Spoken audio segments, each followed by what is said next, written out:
Hindi ba siya malakas sa gas, yung mga sasakyan ninyo? Hindi naman. Mga lalaki, di ba? Hindi na namin maramdaman kasi paiba-iba nga ng sasakyan, kaya hindi namin alam kung gaano kalakas kumonsumo. Sana all. Sabi namin, gusto namin makaano ng medyo parang sporty, pero hindi namin nagagamit. Kaya mo to kinuha dahil... Kasi ito, may payong, oh.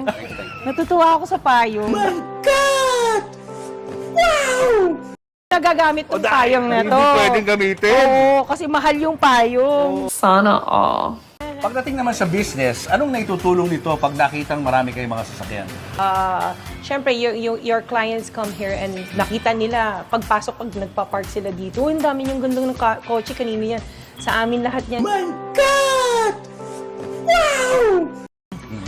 Parang ito, parang part of our resume.